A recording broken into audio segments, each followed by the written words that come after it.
Hello and welcome to the first episode of Selection Saturday. We will be, first of all, every week picking every game in the FBS for the upcoming week. And for special episodes like today, we'll be going over some awards.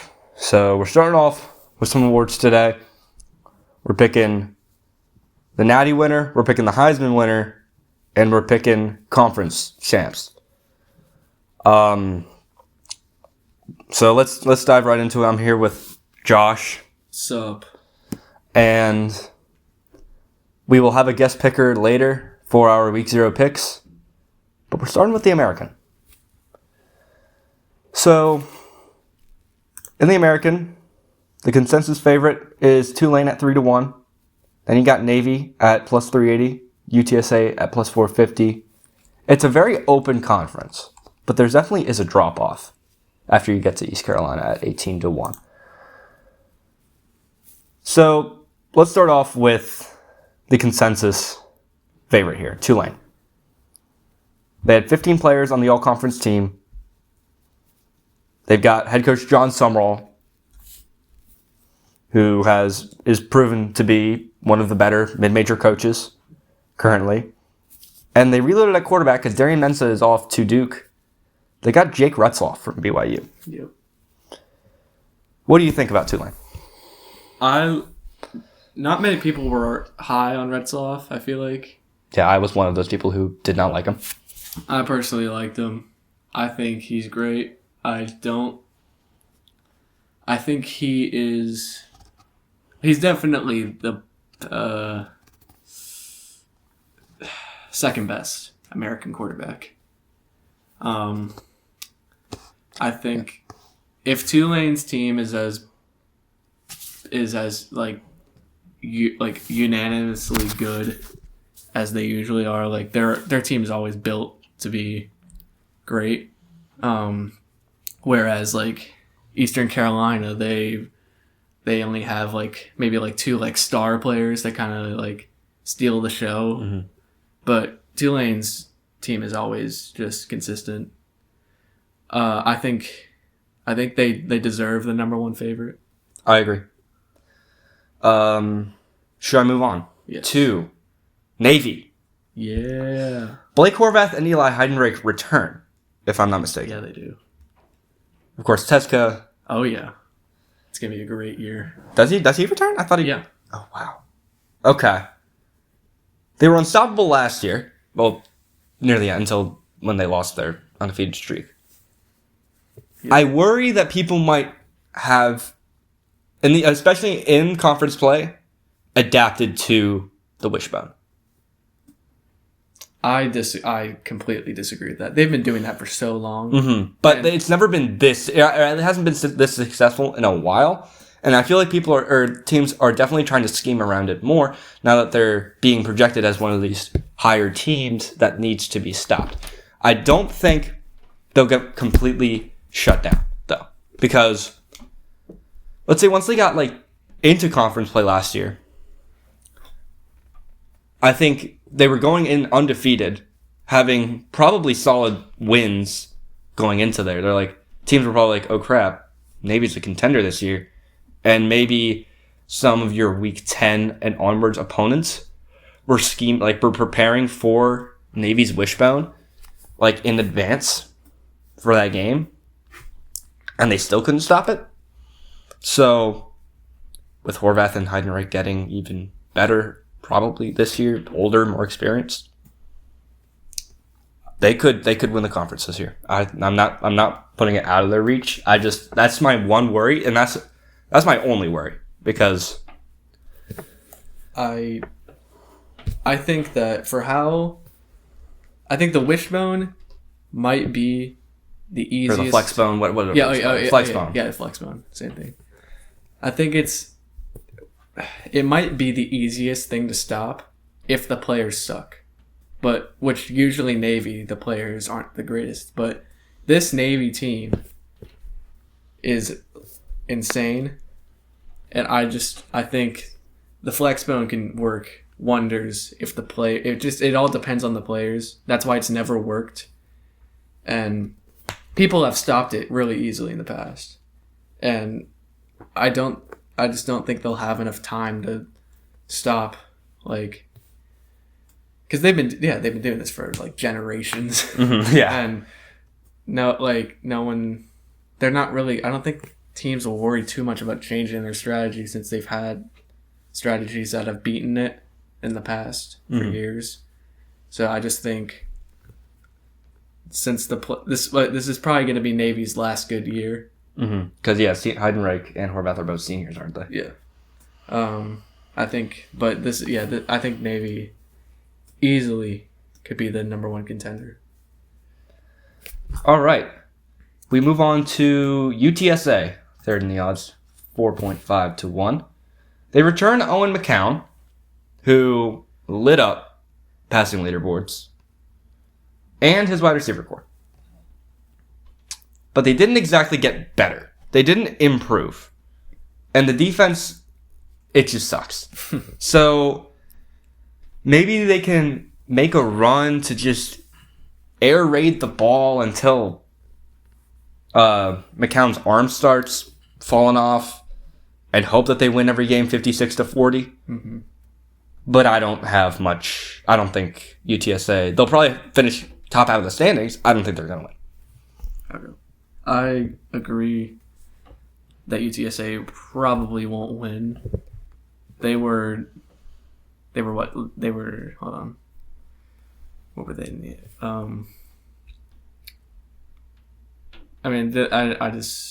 why isn't it showing the record? Hold on. UTSA was 7-6 last year. They weren't really contenders at all. And like 4-4 in conference, that's not very good. And like you said, they didn't get better. I don't see how you can expect them to, because they would need to, because someone's going undefeated in conference play. I'm gonna say that. Okay. I believe that they would need to conjure up 4 more wins, which. And when they didn't improve, that's just not gonna happen. Yeah. All right. So the rest of these guys I took a look at and didn't see much from, except for a little birdie that's at 14 to 1, and that is North Texas. They bring in a transfer quarterback with a goofy last name. I had it pulled up. I closed out the tab. Let's see if it's in my history, because I was looking at him before the show today. Reese Poffenbarger. Who has never really done much. He was at Miami last year, went 6 for 7 for 20 yards. He barely played. But the fact that he was at a Miami does give me hope. He's a senior, redshirt senior, old, experienced, maybe. Doesn't have a lot of playing experience. He's the only part of this team that I'm worried about, which is probably a big thing to worry about considering it is their quarterback. But they took Sam Houston's defense last year. Which was very highly ranked. Very highly ranked. It was like top 30. Granted, it was Conference USA, but we're in the American. They're not that much better than Conference USA. It is still a mid-major. And I think that they might have one of the more complete teams in the conference. Give them a little bit of time out of conference to get some chemistry. Because that's what happened last year. They did not win a game out of conference last year, North Texas. And then they went like 2 losses in the conference. And all they do is lose quarterback Chandler Morris. Replace him with this Poffenbarger guy. If Poffenbarger is like better substantially, they might win the conference. They might be a sleeper here. What do you think? I think that's too big of a what if, because 3 wins in conference play last year. That North Texas? Yes. I thought they only lost 2 games. No, they went 6 and 7, and overall, and then 3-5 in conference. What was I looking at? Golly. But I mean, he would have to be like an insane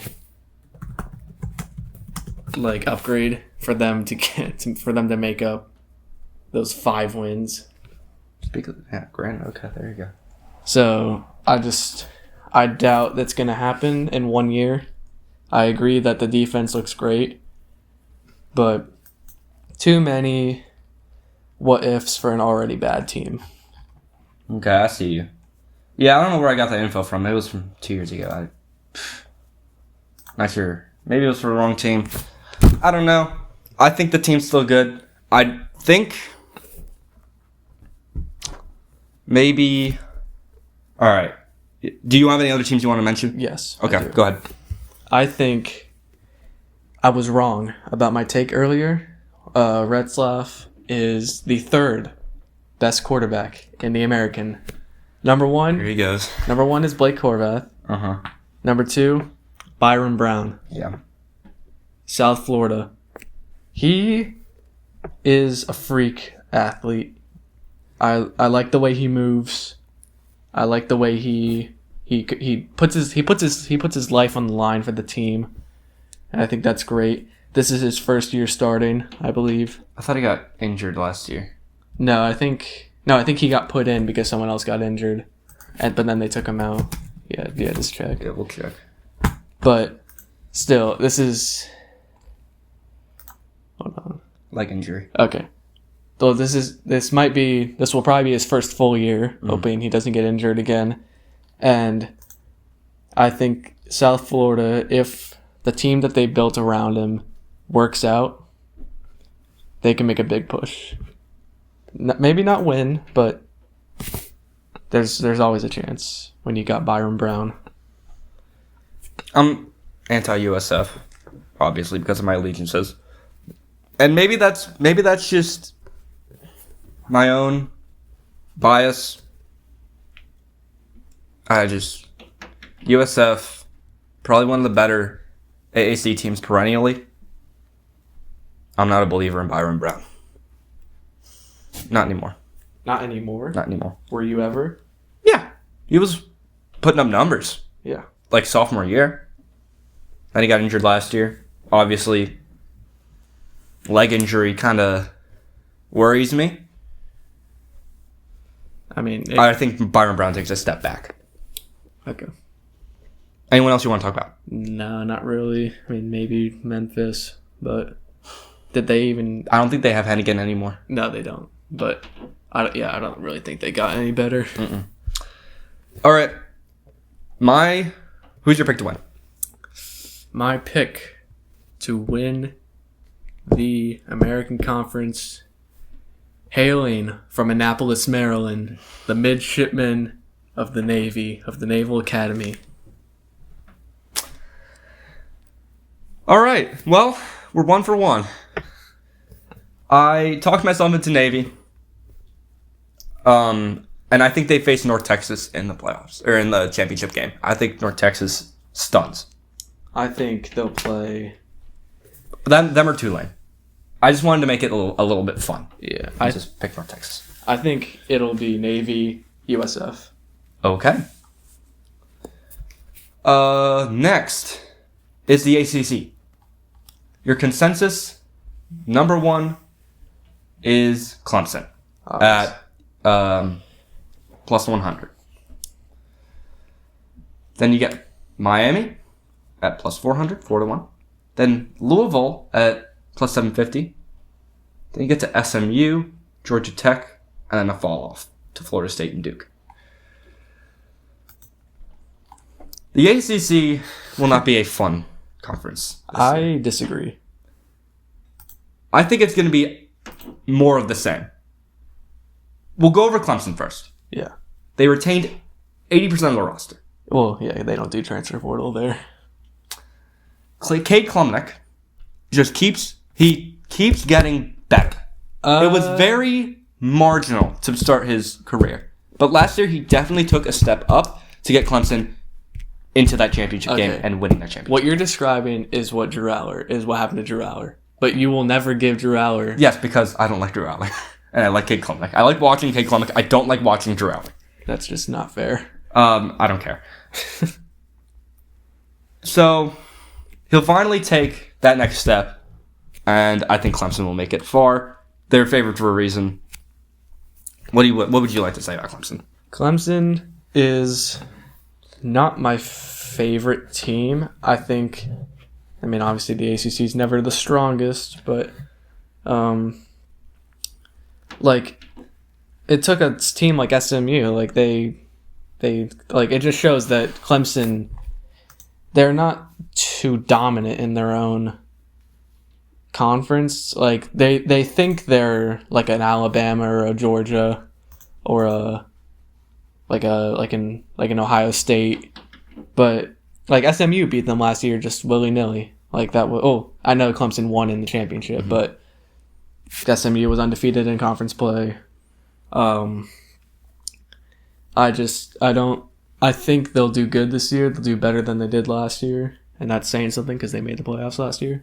But they're nowhere near my favorite team. Would you like to talk about Miami, Florida, or Louisville? I'll talk about Miami. Go ahead. Carson Beck is... I don't even know where to start with him. He's such a not good quarterback. He's such a Georgia quarterback, and that's in the worst way possible. Yeah. Like all love to Stetson Bennett, but he's just Stetson Bennett. They could have won the Natty, but they didn't. Lost a Notre. Well, he wasn't even playing in that. That's true. Gunnar Stockton was. Which, I mean, Gunnar, it might have just been like people hating on Beck, but Gunnar did look better. Yeah.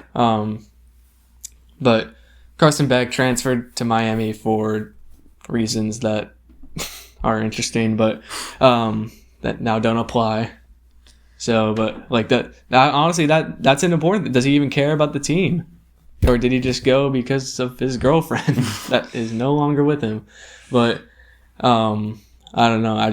I can't see Carson Beck winning the ACC, winning any conference. So when I was going over this, I took a look at Miami's roster. I'm like, oh, Carson Beck. And then I left. I did not need to see anything else. Would you like to talk about Louisville? Not really. I mean... Yeah, Miller Moss. How about that? Yeah. Leave it at that. Wait. Whoa. Were you about to click off? Yeah. There's still one more team that we got to talk about. SMU. Oh, that's not where I was going, but okay. Kevin Jennings is returning. Yep. I mean, what else do I need to say? I mean, yeah, they were 8-0 last year. I could see myself rolling it back with the Stangs. But here's what I saw about Kevin Jennings. I mean, obviously I watched the Penn State game. Yes. He looked like he's never played football in his life before in that game. He was lost. It reminded me of Sam Darnold when he was seeing ghosts on the Jets. And I think that was just the big game jitters. Because but you can't have that when you're in a Power 4. Well, but in these regular season games, he just went 8-0. So I think he can handle the regular season. He couldn't handle the conference championship. He couldn't handle the playoff game. I mean, looking at their conference, hold on, who they beat. Let's see. Lost to Clemson. They beat Cal, pretty handily. UVA, yeah, Boston College, Pitt, Duke, Stanford, Louisville, Florida State. That TCU. That's our conference. Well, that is literally the worst ACC teams. They did have a really easy schedule last year. That's fair. Look, but they still beat who they needed to beat. Look at the two big games that they played. They lost both. Yeah. Let's see who they played East Texas A&M this year. My goodness, they can probably beat Baylor. People love Baylor this year. Look, they'll beat Baylor. They'll beat TCU. They'll beat Syracuse maybe. Stanford. They don't have McCord. No. They're not going to beat Clemson. They'll beat Wake. They could beat Florida. And if they win out, Give me Miami. yeah, Miami's Florida. Yeah, if they just win out against either Florida or Louisville, they're in the championship game probably. Yeah, because they're definitely losing to Clemson, and I mean they're just getting lucky. I feel like. Anyone else you want to talk about? Oh yeah, Georgia Tech. Oh, Georgia Tech. 12-1. That should be higher. That should easily be. I mean, Lower. Yeah, lower. Georgia Tech is a special team, and Haynes King and Jamal Haynes are a crazy duo that shouldn't have happened. I don't really know about the rest of the team. I know Eric Singleton left. Actually, hold on. He said he was going to. He might have just stayed. Hold on. But I mean, when I watch, oh yeah, he's on Auburn. When I watch Georgia Tech football, I get excited, and I think oh, come on. I think their offense is spectacular, and I think they might not have enough defense to make it to the championship, but they're gonna get darn close. I'm a big believer in Joel Haynes. I've been a fan of his since I watched the Aer Lingus game last year. I'm not a fan of Haynes King. He's just a quarterback. Oh my gosh. And dare I say he's below average for his caliber. No. For his for an ACC quarterback, the ACC is so bad though.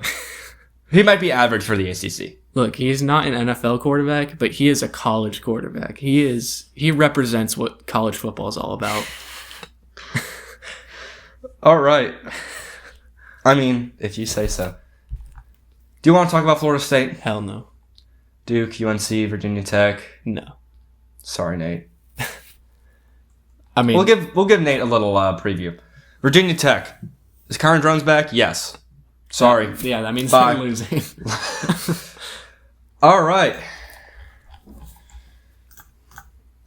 Big 12. Your consensus number one. There really isn't a consensus number one. You get Kansas State, Texas Tech, Arizona State, Utah, Baylor, TCU, Iowa State. Fall off. Kind of a fall off there. It's wide open. UCF's at the bottom. Golly.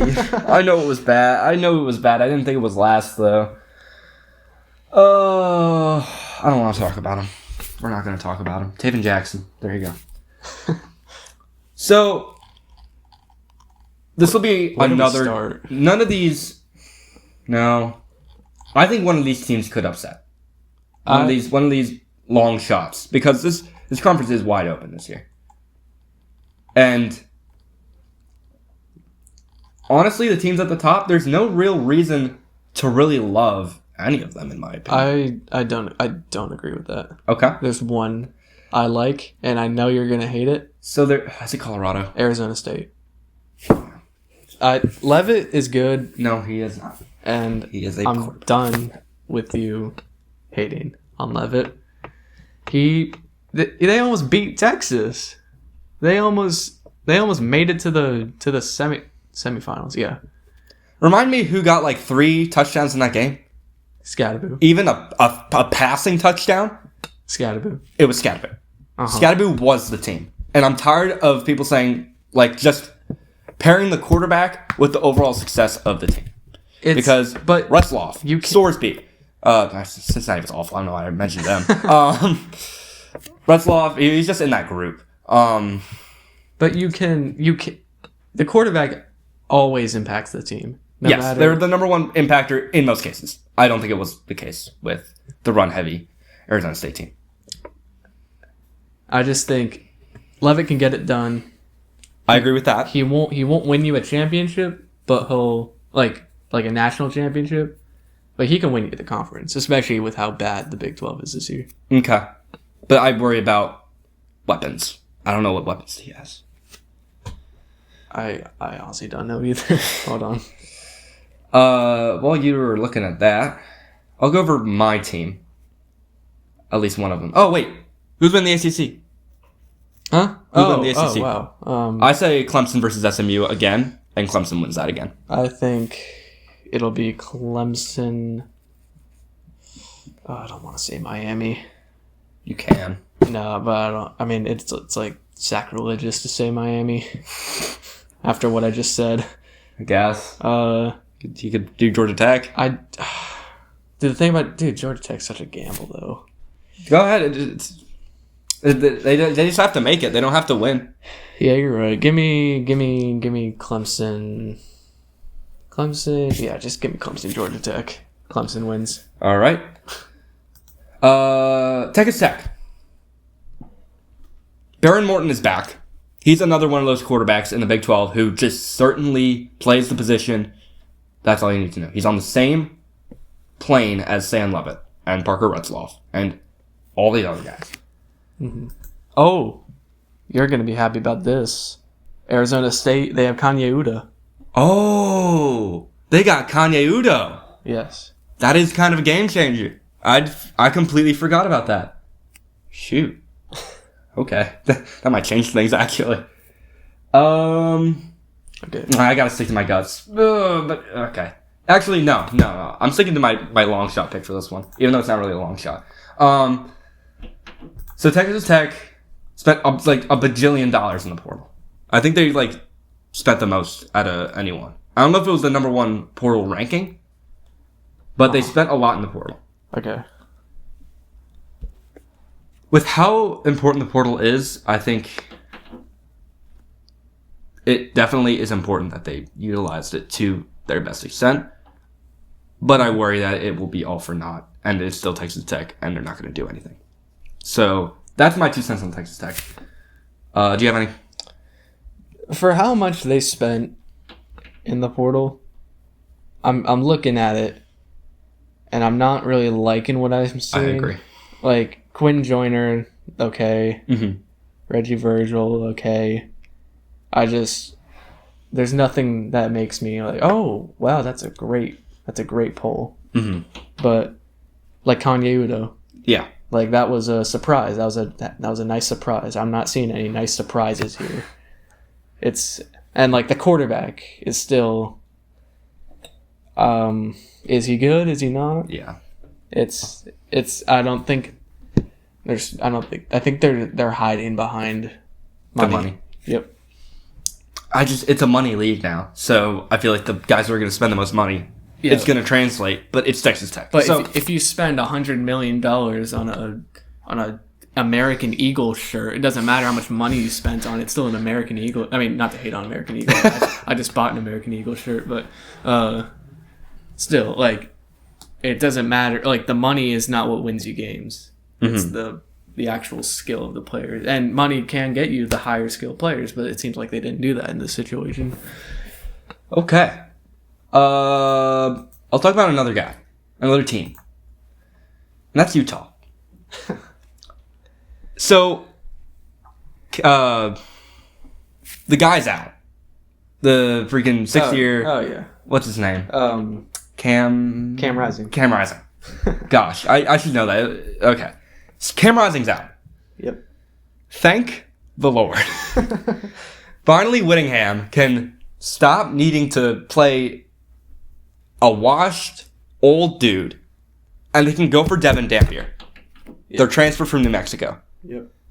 New Mexico might be the worst FBS program in currently, because Delaware and Missouri State obviously they have no history. Mm-hmm. Kent State, okay, they're pretty bad. New Mexico might be the second worst program in the entire FBS.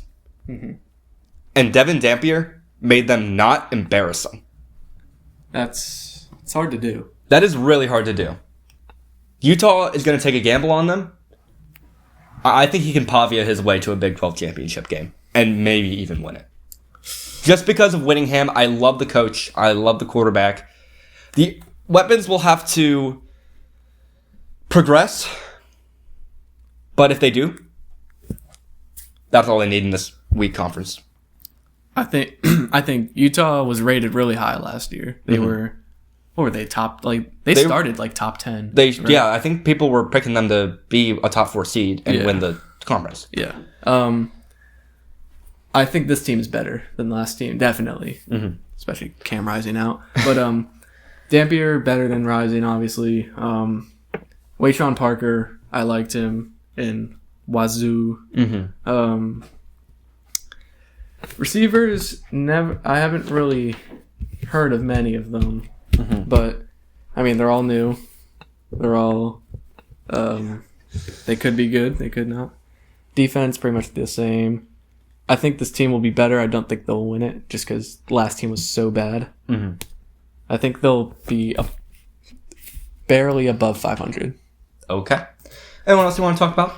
Baylor, TCU, Iowa State, Kansas, BYU, Colorado, Cincinnati, Houston. Let's just talk about Colorado. Go ahead. Julian Lewis. I mean, well, he's not. I don't think he started. I think Salter started. I think people are undermining that. Salter was. Yeah, he had an off year last year, but still, Liberty still dominated a little bit. I wouldn't say dominated. Did they make the They didn't even make the championship game. Did they not? In the Conference USA, it was Western Kentucky, Jacksonville State. Oh my gosh! But Jacksonville State was good last year. I think Salter's still serviceable, and he'll be. I don't think this definitely is not Colorado's year, but next year.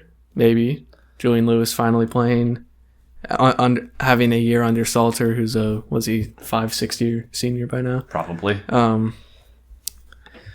But I think it was a good move for Salter to go to Colorado, and Dion, as much as you want to hate him, he's a higher level coach than most of these college coaches. Yeah, I'll admit it. And people say, "Oh, it's just because he a lot of talent came in once he became coach." That's part of being the coach is getting the talent in, bringing a draw.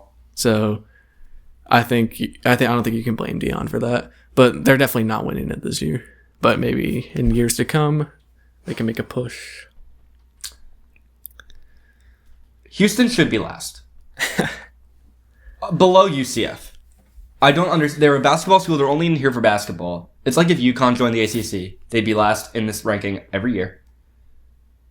It's only because they had that Texas A&M quarterback transfer, the white dude that. Oh, wait. Oh yeah, they got Wagman. Yeah, Wagman. Oh, they're gonna be.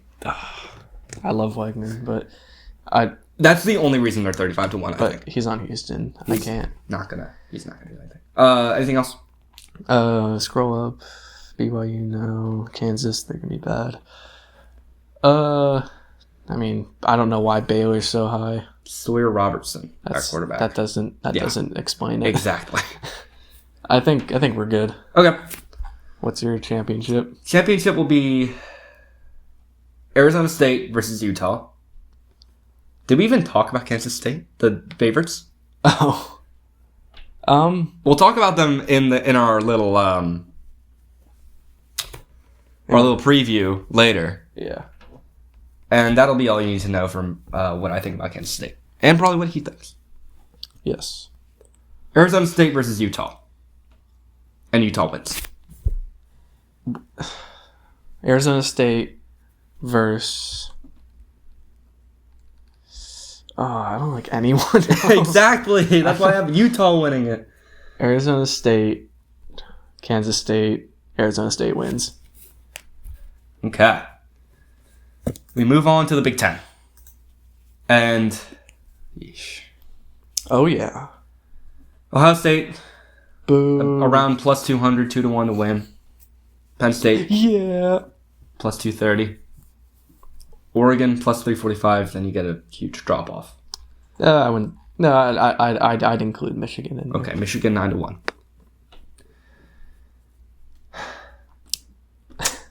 I mean, let's start with the big dog. We'll start with Ohio State. So, the team is deep. Oh yeah. They lost Jack Sawyer. They lose their quarterback Will Howard. They lose Judkins. They lose Travion Henderson. The running back situation, I've been told, can be salvaged. They can have another RB1, RB2 system with their new running backs. I don't see it per se. But they've also got Jeremiah Smith. They've got, Cornell Tate. 2 great wide receivers. And the defense is once again really, really freaking good. And then we're down to the quarterback. Yeah. Julian Sayin. I'm saying, what are we going to see from you? Because I don't know how you're going to do. You're in this situation, like a lot of these top-rated championship contenders, where the team around you is stacked, but there are questions at the quarterback position. We'll see this in Texas. We'll see this in Georgia. It all depends how Julian Sayin does. He is the X factor of this team. What do you think? All right. I'm going to keep my bias aside. I not only have a bias against Ohio State because I'm a Penn State fan, I have a bias against Julian Sayin because I think Aaron Nolan was better.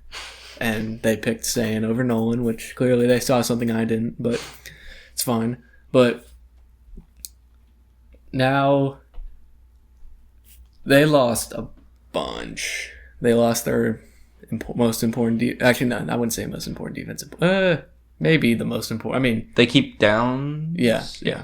Downs might be more, except I didn't. Sawyer. Yes, yeah, Sawyer was, but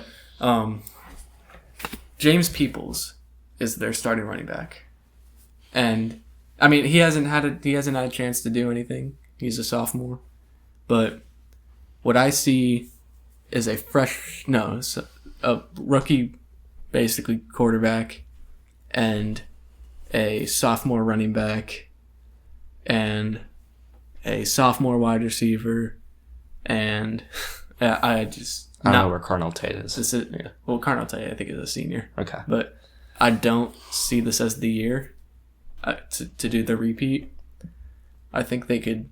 They'll probably win maybe next year or the year after that if Sayin pans out. But if Sayin balls out, they can easily win. But like the big thing was Judkins and Henderson, and now you got James Peoples. Like that will probably be a step down. Let's move on to Penn State. Penn State returned pretty much everyone except for Tyler Warren and Abdul Carter. Yep. It was beautiful to see. I mean, if everyone's getting better and they only lost the championship game by semifinal. Yeah. Well, they went to the. Did they not make it to the Big Ten championship? Oh yeah. Against Oregon. Yeah. How did that game go? They lost. By how much? Because I didn't watch championship Saturday. They lost by. I think it was kind of close, but that's what I remember. Hold on. Either way, now they're only going to get better. And even though I just hate watching that team, they lost by 1 score. Okay. They're probably going to be the better, more experienced team in this conference. And I'll just get my pick out of the way. It's going to be Penn State over Ohio State in that championship game. Because I don't want to talk about the rest of the guys because I frankly don't think they matter. What about you? Well, I mean, you know what I'm going to say. Penn State is, that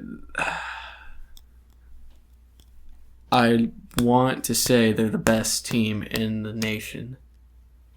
But the receivers last year, I mean, I know they're all gone. It's a completely new receiving core, but that was hard to see. That was embarrassing, to say the least. No one got open.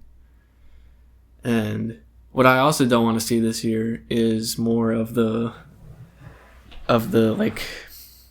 getting angry and then getting flags on you when you get turnovers or standing over people when you get turnovers against Ohio State in the regular season at Big Kick Noon Off. Or, Big Kick Noon Off. Big Noon Kickoff.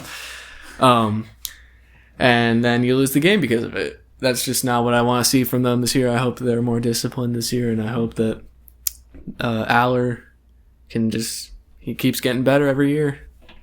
So this will probably be the year for them. And for the other teams, Oregon, I don't know. They have Mekhi Hughes at running back now. The Tulane guy. He was special. I'm excited for that. The problem is that's the only bright spot I could find.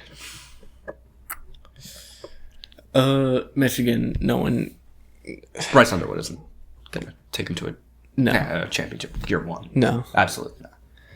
And then, don't even joke. Mayava, no. Altmaier, no. Raiola, no.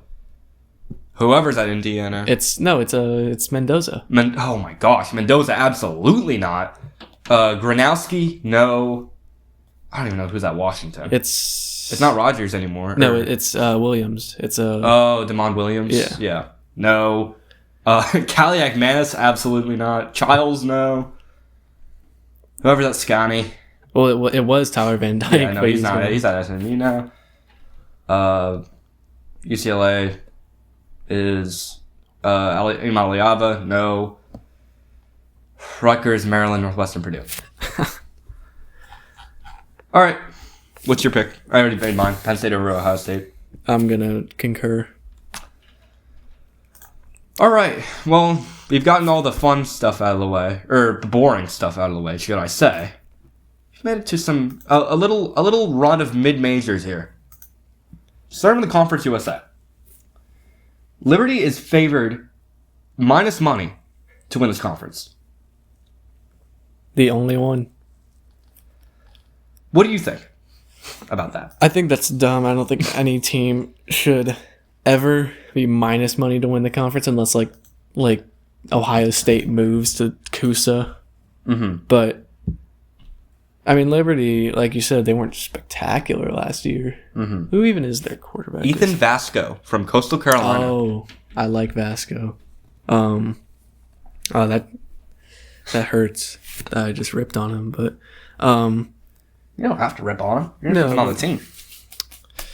The team will be Ethan Vasco this year. I'm looking around. I'm seeing a whole bunch of nothing. No, I'm not talking about Liberty anymore. I'm talking about the other teams. Oh shoot! I actually omitted some of these teams from my view. That's whatever. New Mexico State and Kennesaw State I did not look into, and frankly, I don't think I need to. But I think the only teams that have a chance of winning is Liberty and Jacksonville State. Okay. Well, I'm going to go over the two that you omitted from that. So, first with Liberty, conference leading 15 players on the all-conference team. Vasco played Sun Belt ball. Yeah. The rest of the team, I don't know much about. We move on to Western Kentucky. I'll talk more about them later. They will win this conference if the defense shows any sign of life. Because Maverick McIver is going to put up like 49 points a game. Because it's still Conference USA. He was ripping it up at Abilene Christian last year. Again, more about that later. He's just gonna run over these Conference USA defenses who Sam Houston isn't gonna stop him anymore. These defenses are bad. So I think Maverick McIver is gonna run over Conference USA. They're 56 pass attempts a game. And they're going to win the whole thing. And then we move on to Louisiana Tech, who I think will face them in the conference championship. So Liberty is not in your conference championship? No. This will be like a really fun game, Western Kentucky and Louisiana Tech. Because it will be the unstoppable force versus the immovable object. They have the number one defense in the conference, and I think they can shut down the big guys. They will both travel to Denton this year. So Louisiana Tech gets both Western Kentucky and Liberty at home, which I don't know how big Louisiana Tech's student section is, but a home game is still a home game. I think if Louisiana Tech wins either their Liberty game or their Western Kentucky game, they're in this championship. Anyone else you want to talk about? Jacksonville. All right, go ahead. Tell about Jacksonville State. Well, okay. I don't think this year they'll do. I just want to talk about their amazing running back. That is the dude out of Limestone? Justice Savage. Oh, okay. Not the dude out of Limestone. No, but I mean, they did pretty good last year. Jacksonville. They they're good. They're a well built team. They're kind of. I just wanted to talk about Justice Savage. But yeah, expect big things from Justice Savage in the future, and go Cox. All right. I'll talk about UTEP. UTEP is my Conference USA team. They're my Conference USA ride or dies. Football's good when UTEP's good. So they sneakily had the second most players on all conference teams. In the conference. I don't know. I lost my train of thought midway through. And they also have a former 5-star quarterback in Malachi Nelson. So, if a 5-star, he's still a 5-star. He has to be able to do something in the Conference USA. So, UTEP is my sleeper to do well. They are still UTEP. They're probably not making it to the championship game. But they'll be a fun team, hopefully, this year. Which I'm very excited about. Anything else? No. All right, it'll be Western Kentucky versus Louisiana Tech in my championship game. I have Western Kentucky winning the conference. Liberty versus Louisiana Tech. Liberty wins. Okay. No confidence in Maverick McIver? No. To the MAC we go. We love the MAC. I love the MAC. There's only 2 teams in here that really deserve any mentioning, though. If we're talking championship material. Toledo is the consensus favorite at plus 230. Then you get Ohio plus 320. Buffalo at 4-1. Miami of Ohio 7-1. Bowling Green 10-1. Northern Illinois 12-1. All your directional Michigans. Then UMass and Ball State. And Kent State. Oh my gosh. Kent State is just... We don't need to talk about that. Toledo. Toledo's going to be good this year. That's 19 good. Players on all conference teams. That is a lot. Yeah. They return Tucker Gleason. They return Junior Vandeross. They're the most complete team in this conference by a mile. And should have no issues winning this conference. Toledo's going to be really good this year. Your thoughts? On Toledo? Yeah. I agree that what was it, 19? 19, yeah. That's pretty impressive. But I don't think they will slide in as easily as you think that they will. Really? Yes. Well, see, they already have, Vandeross and Gleason were already doing very well in the MAC last year. Mm-hmm. They returned this year. That's still a big connection. You don't get a whole lot of these big connections in these teams until late in the season when you can identify those, and they already have a lot of chemistry. So I think you're sleeping on the Bobcats. You want to talk Ohio? Yeah, all right. Parker Navarro is better than Gleason, which I won't argue with that. I do believe in Parker Navarro. I think Ohio's quarterbacks, they've got a great little roll going with him and Rourke. Curtis Rourke, who was there before him. Yep. I think they are barely below Toledo in terms of skill. Okay. It's interesting. Do you want to talk about Buffalo? No. Okay. We'll move on. They lost Dolich. That's all that matters. That's what I was thinking. Miami of Ohio. They have former Toledo quarterback DeQuan Finn. I don't know. I forgot where he went. I think he went to Baylor. Yep. And now he's back in the MAC. Return of the MAC. The defense is solid. His weapons are above average for the MAC. It's Miami, Ohio. They don't have Brett Gabbert anymore, which, unfortunately, end of an era. But DeQuan Finn has shown that he can run the MAC. He's better, probably, under the tutelage of Baylor. Mm-hmm. Don't sleep on Miami. I will be. Okay. Do you want to talk about anyone else?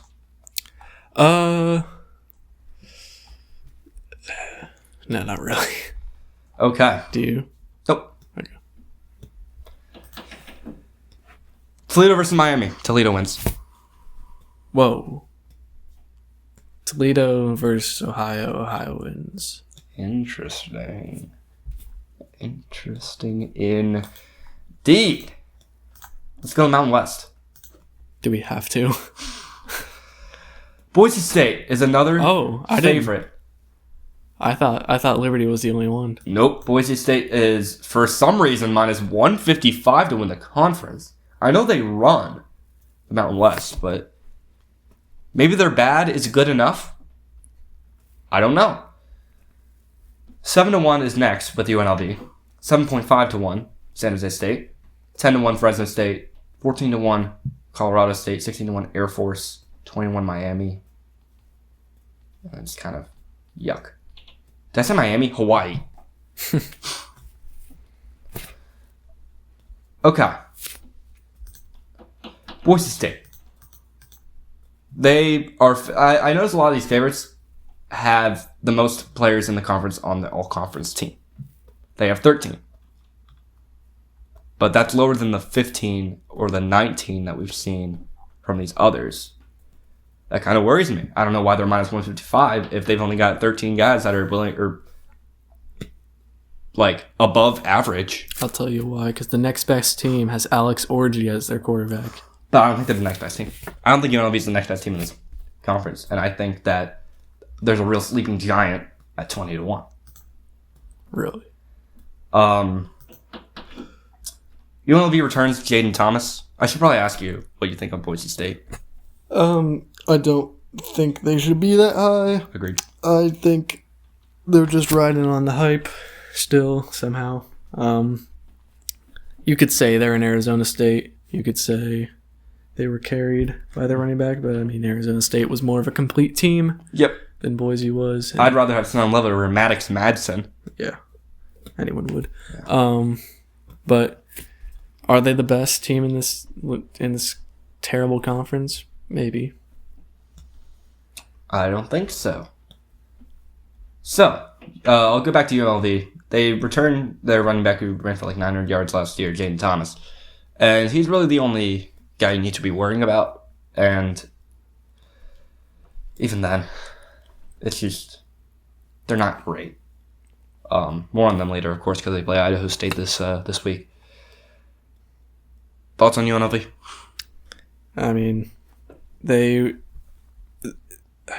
I don't think their quarterback situation matters as much as most teams do. They showed that they literally just swapped out a quarterback and they kept winning. Yep. Well, they also had two balls. Yeah. And I don't think Orji and Calandria are very good quarterbacks. But what if Sluka and Hajj Malik Williams weren't actually that good, and they were just good enough? They were good enough for the system. We'll see this year, but that could easily lead UNLV to be a powerhouse, because if they can just fit the system, then they can easily win. Okay. You know my thoughts on Sluka and Hajj Malik Williams. I think they were amazing talents. We'll talk about Sluka later. Anyone else you want to talk about on this list? No, you can go ahead with Hawaii. Hawaii.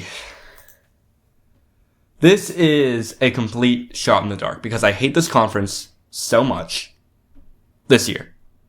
Uh-huh. Because there's I think it'll be a lot more wide open than people think. And when the conference is wide open, I'm willing to take a shot in the dark and pick Hawaii. Micah Alejado. I'll talk about him later. I'll talk about Hawaii a lot later. All you have to know right now, Micah Alejado, sophomore. He was a freshman last year, I think. True freshman. So he actually might be a redshirt freshman this year. He went dummy on New Mexico, on the Lobos last year. In the final game of the season. Yes, they're the Lobos, but they were a lot better last year. The defense, maybe. In a league like this, where like your power rankings for quarterbacks are like Braden Fowler Nicolosi, Maddox Madsen, and Alex Orji, I'm willing to take a chance on a young guy with one of the better group of 5 wide receivers in Pofeli Ashlock. Hawaii should not be 20-1. All right, picks. Okay. I say Boise State versus Hawaii, and Hawaii wins. I'm going to say UNLV, Boise, UNLV wins. All right. I'm liking the no chalk. We move on to the SEC. I've got a lot to say about the SEC. We'll start with Texas. Arch Manning is being painted as this wonder kid who's going to change the game. I don't know where that came from other than his last name. I don't think he's going to change the game year 1.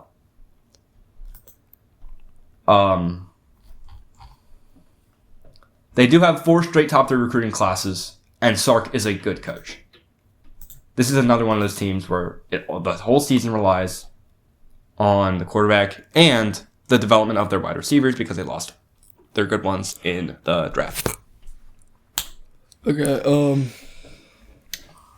Sark might be the best coach in college football right now, which... Whoa, okay. I know that's a little weird. I guess Saban is gone. Kirby Smart. Brian. Yeah, but... Okay. Texas is very strong, and there's a reason they're number 1. But you can't put your SEC championship hopes in Arch Manning. It's not going to end well. And you could say, oh, he's a mix between Cooper Manning and Peyton Manning. Like, no, he's not. That's not. You can't just say that because that's his uncle and that's his dad. But is he a nepo baby? Maybe not. Maybe to an extent, but he's still better than most nepo babies. He's better than EJ Warner. Yeah. And will he win the Heisman? No. But he'll do good. I guess that wipes off the favorite of the Heisman voting. Well, yeah.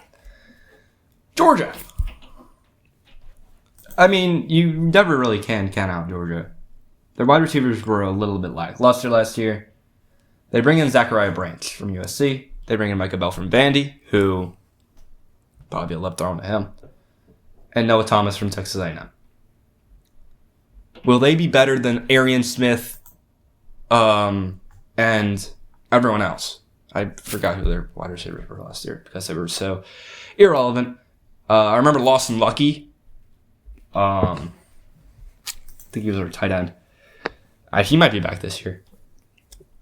No, he got drafted, didn't he? Lawson Lucky. Or was he a UDFA? I forgot. It doesn't matter. It's Lawson Lucky. Bama and Texas do come to Athens for home games this year. So, a favorable schedule for the difficult teams. Gunnar Stockton. Of the 3 that we've mentioned before this, we've talked about Arch Manning, we've talked about Ohio State, Julian saying. Gunnar Stockton is probably my favorite to do the best of those three this year. And that's not saying that he's going to be good or great. I just think he'll be better than those three. That might be enough to make the championship game and maybe win it. I'm never going to count out Georgia. That's stupid for me to do. Probably the second best coach in college football right now. There you go.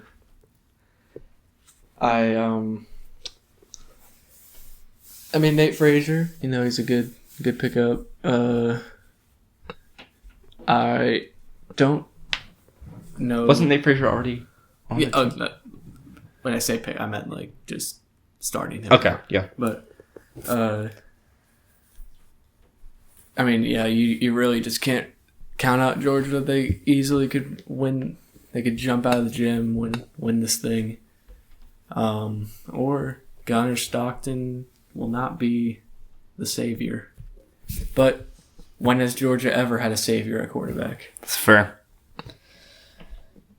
Bama. Do you want to talk about Bama? Yeah. All right, go ahead.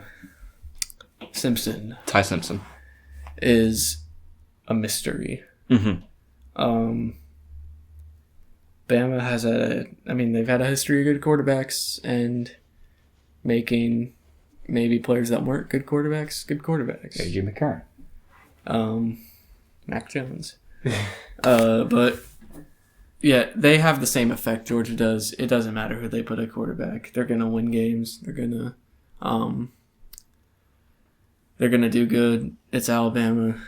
Ryan Williams is the second best sophomore wide receiver.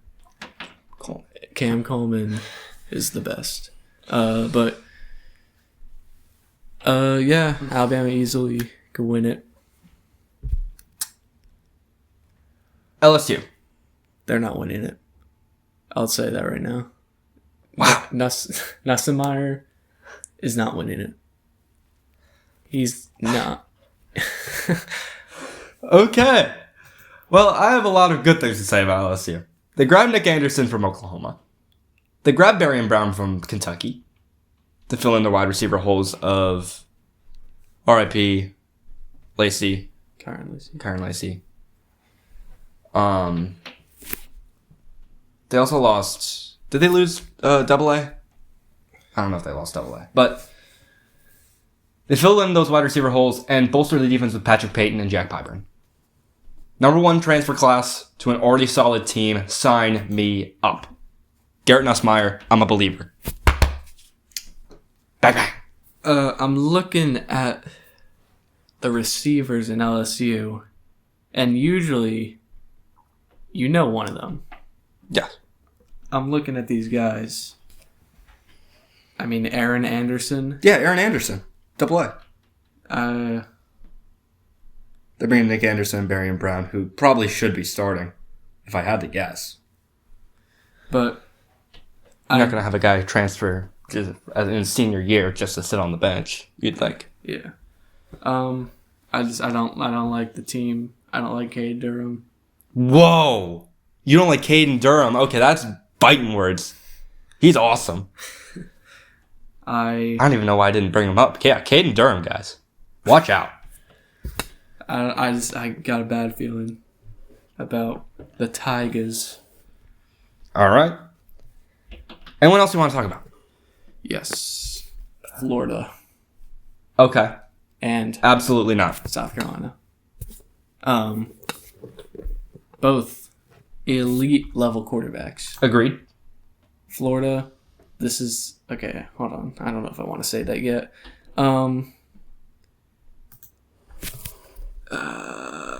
Is this the year? For Florida? Yeah. God. Could this be it? Is Billy Napier still the coach? Yes. No chance. But what if it is? No. This is the Kyle Pitts of the SEC.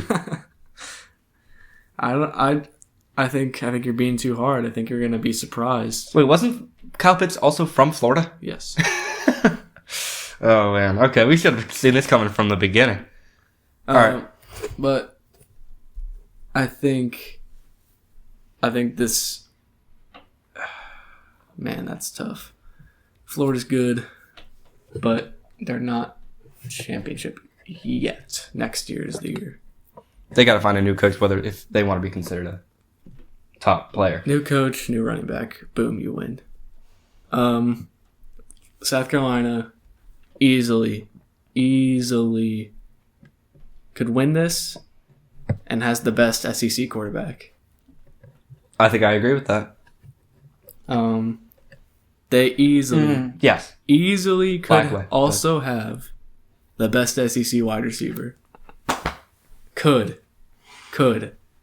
It depends. Are you kidding me? It depends how he pans out. He can't catch a football. What if he can now? He's 19, 20 years old, and he doesn't know how to catch a football yet. He's a wide receiver.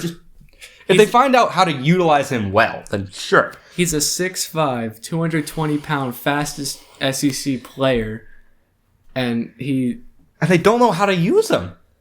But what if they figure it out? If they figure it out, then sure. But I just don't. If they figure it out, it's over. Oh, I know, because they lost Rocket Sanders. It's Nick Harbor is something of coaches' dreams, and no one's barely anyone's talking about him, which I think is insane. Anyone here? No. I mean, Mizzou got Bo, Lucky. No, Lawson Lucky is Georgia. Oh, okay. Tennessee, they're not. Yeah, no. Do not trust in Tennessee. Vandy, they're way too low on that list. But yeah, I agree. Pavia should boost this, and Arkansas. They shouldn't be this far down. Kentucky and Mississippi State, absolutely, they're so bad. I can't believe they're running out Shapen again. That's incredible. And Cromanhook. They're going to be the Florida State of next year, but they're not actually, or of this year, but they're not overhyped. Also, Florida State might have been as good as Mississippi State is this year. This just in 53 minutes ago. Thought I just had this in. The Browns named Joe Flacco the starting quarterback for week 1. I think we all expected that. But I mean, Oklahoma. No. Sorry, Nate. No. You know they're not winning. But okay, championship. LSU versus Georgia. LSU wins.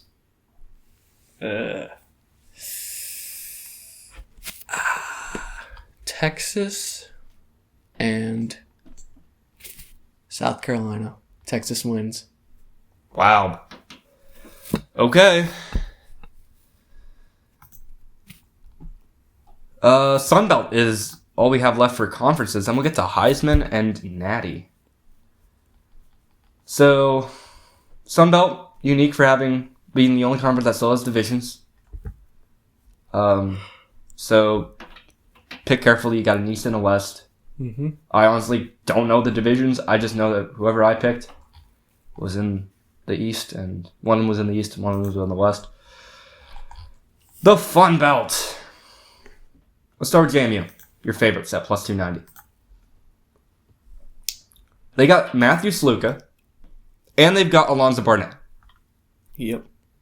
I mean, both are great group of 5 quarterbacks. So if one goes down, the other will be good, if not even better. Same situation with UNLV last year. Sluka was also in that system. Are there weapons there? We will find out. Yeah, I get you.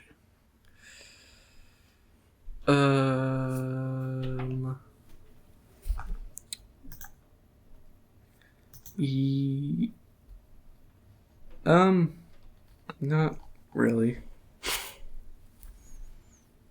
Ooh, okay. They're looks like they're revamping that. They got Michael Scott from The Office. From The Office? As a freshman. Wow. Okay. He's going to be a huge contributor. Oh, I'm sure. Anything else you want to talk about? I mean, besides Luka, I'm going to be honest, this team does not look like what it was. Sunbelt might be ugly this year. Yeah. It's going to be really ugly. Because they lost Gio Lopez at South Alabama. They lose, who was the quarterback at Texas State last year? Oh my gosh. It was... He was real. Yeah. I was so high on him. Yeah, same. Hold on. I can't believe they lost to Arizona State. I guess I'll take this time to go over my sleeper pick. Oh, Jordan McLeod. Yep, Jordan McLeod. That's right. Gosh, what happened to him? I'm going to the fourth to last option on this board because I don't like anyone above them. We're going to Arkansas State because they have Jalen Raynor. He was like above average last year, if I remember correctly, or he was awful. Either way, I was really high on him. And I think he takes a step forward this year. I think they bring back Corey Rucker, his number one option. If the defense improves, they might meet JMU in that title game. I'll talk about a West team. I want to look at Louisiana. Go ahead. Okay, let's see here. The Ragin' Cajuns. Walker Howard. Oh. Walker Howard. Wasn't he with Sam Houston?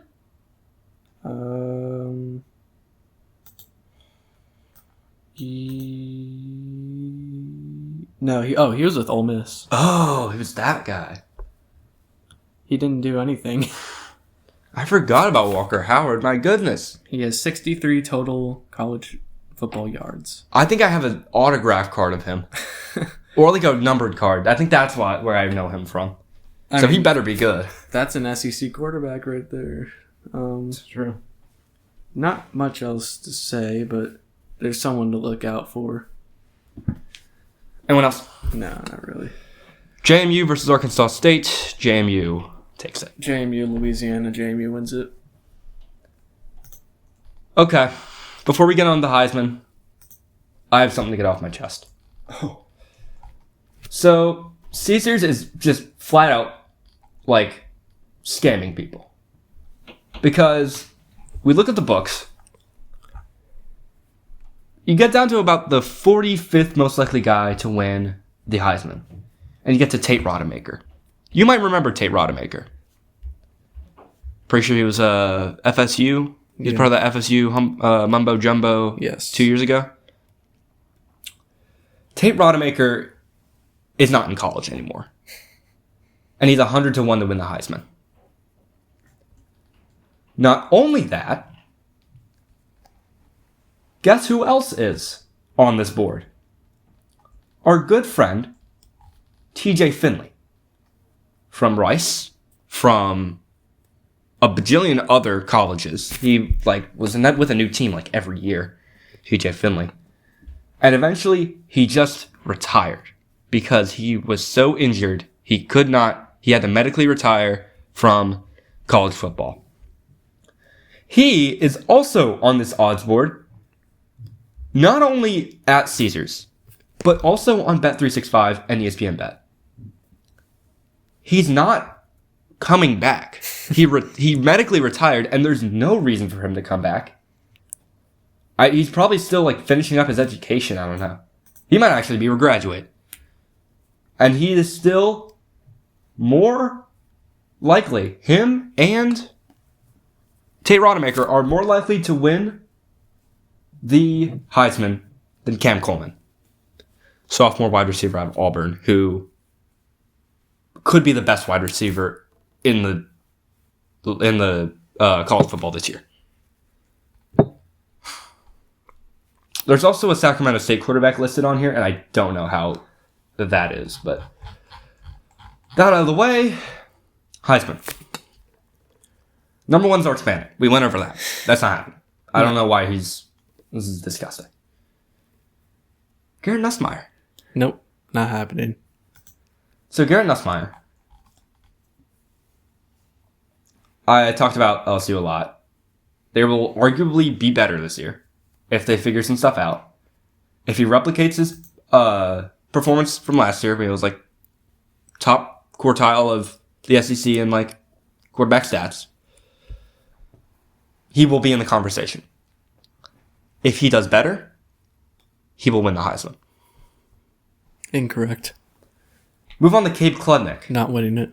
So Cade Klubnik is one step away from being elite, and if he figures everything out this year, I think he could also be in this. Well, I know what I'm hearing.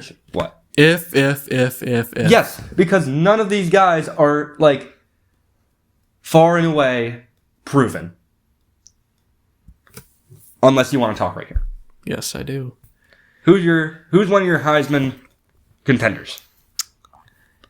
Andrew Aller. I knew you'd say that.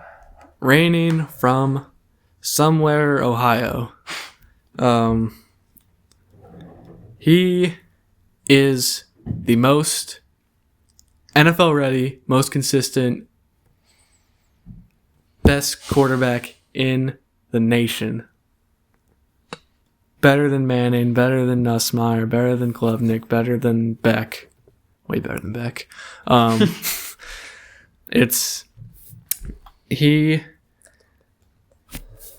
The only reason why he wouldn't win it is the team around him.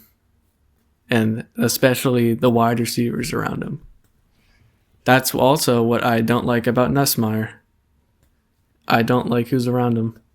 And that's where we differ, because I love who's around him. Drew Aller is a boring quarterback. What did we see? Who did we see win the Heisman last year? Travis Hunter. Because the media loved him.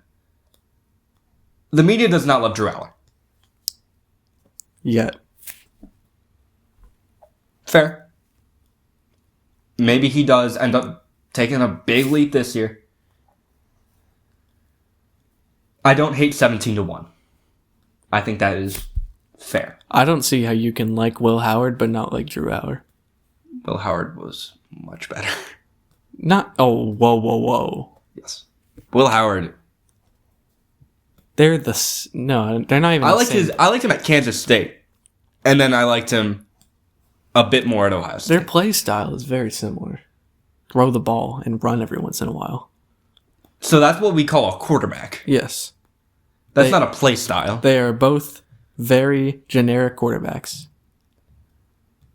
They're not like Lamar, who's running half the time, or was running half the time. Speaking of that,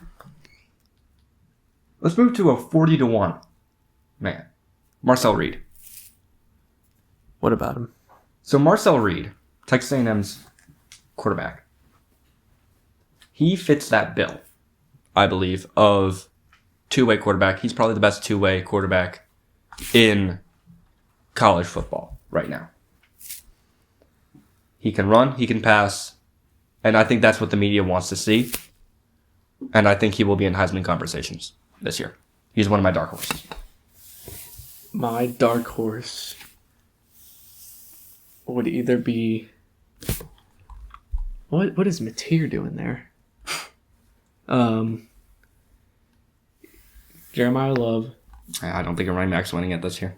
If Genty couldn't win it, I don't think Jeremiah Love's going to do it, even though I love Jeremiah Love. Or Lagway. If Florida does what I think that they could do, Lagway wins it. I think Lagway could even win it if they barely make a bowl game, because he's that good. But, and then my final dark horse, way down here at 80-1, is Gio Lopez, quarterback of UNC. So I didn't list UNC as one of my picks to win the ACC. And I probably should have. Because they bring in Bill Belichick, who, if he is half the man he says he is about making Tom Brady the man he is, what could he do to Gio Lopez, who is already really good at South Alabama? I mean, And South Alabama has a really rich history of good quarterbacks like Carter Bradley. Gio Lopez might just be like Pavia. He's one of those Pavia guys who comes from mid-major to a big program. Not a big program, but like a lower tier in terms of football. Power 5 program. And potentially lights it up. And I think he could be that Pavia factor, but maybe if he continues that for stretches of games, like the whole season, he's putting up good numbers. And Belichick can like create a system around this talent. Why not Gio Lopez for Heisman? I'll tell you why. It's in the ACC. That is kind of. But if they beat Clemson like handedly, and then do they count the playoffs? No. Okay. It's after conference championships. Mm-hmm. I'd have to see who they play in non-con. UNC schedule. Because if they have someone good, like, I think, let's see. TCU, Charlotte, Richmond, UCF. Okay. Horrible. Hey, they might go 4-0. They might go, like, undefeated headed in there and then, like, make it to the ACC championship game, beat Clemson. Who knows? It's a long shot for a reason, guys. My Heisman pick, do you have another guy you'd like to talk about? Lenore Sellers, maybe. Okay. Same thing. Him, Lagway. If the teams pan out easily, they can win it. Sellers is very talented. He wasn't all world last year, like I thought he would, but I think this is the year that he makes the huge jump instead of taking the little jumps. Anyone else? No, not really. Okay. Who's your pick to win the Heisman? Well, there's a kid in Happy Valley. He's looking to win another He's looking to win a championship, and I think he's hungry for it. I'm gonna go with Mr. Andrew Aller. I'm going Nussmeier. I'm going kind of chalk. He's the first guy on the board that I like, and I like him a lot. If Nussmeier takes a big step forward, it's absolutely in his hands, and I like his situation. So, Garrett Nussmeier for Heisman. So it all comes down to this. Who's winning the Natty? Because we've already previewed these teams. Yeah. Who's winning the Natty? Okay. I'll give 3 options. Okay. But you gotta pick one. Yeah. I'll give you 138 options. Please don't tell me Missouri State for Heisman. Just the whole team for Heisman. Oh, sorry, for the Natty. I'm gonna give Penn State, Texas, and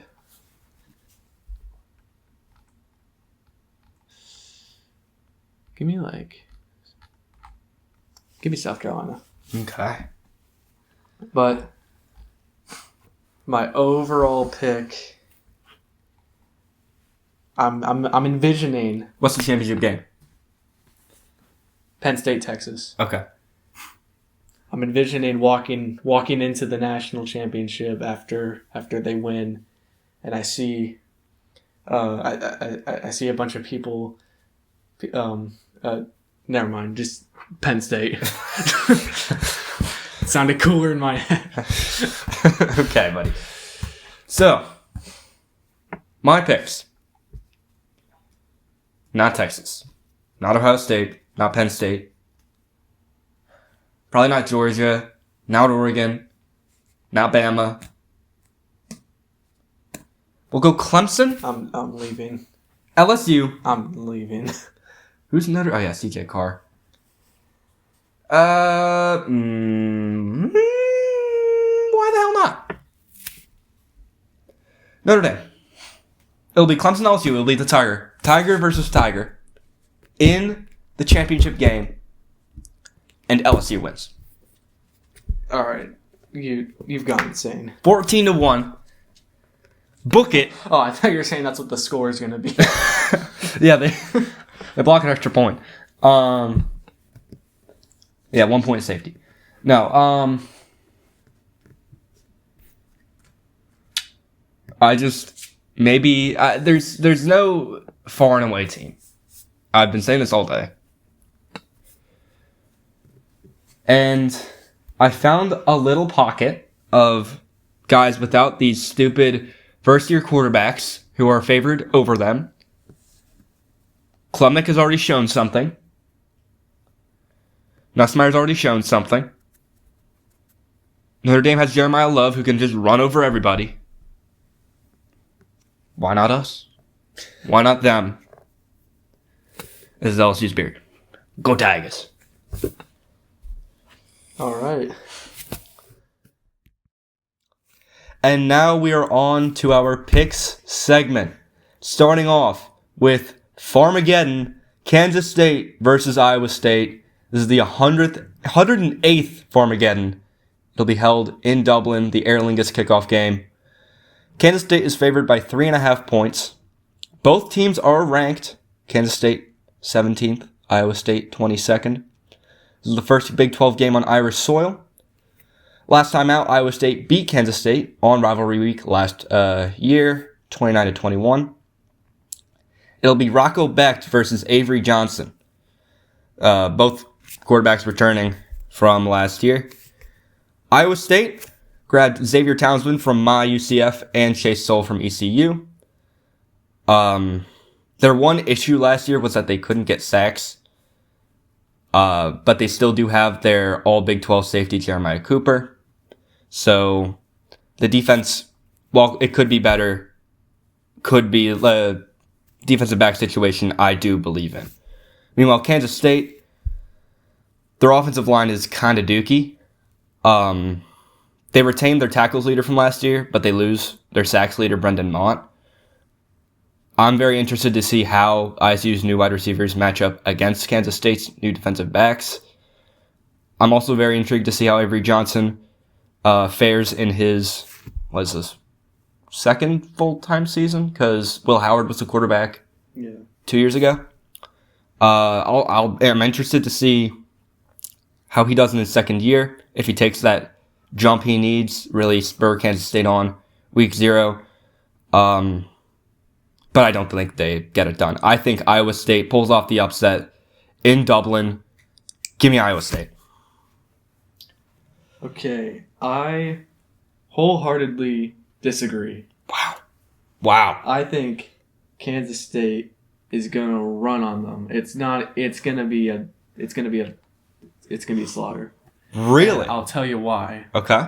So, they keep DJ Giddens.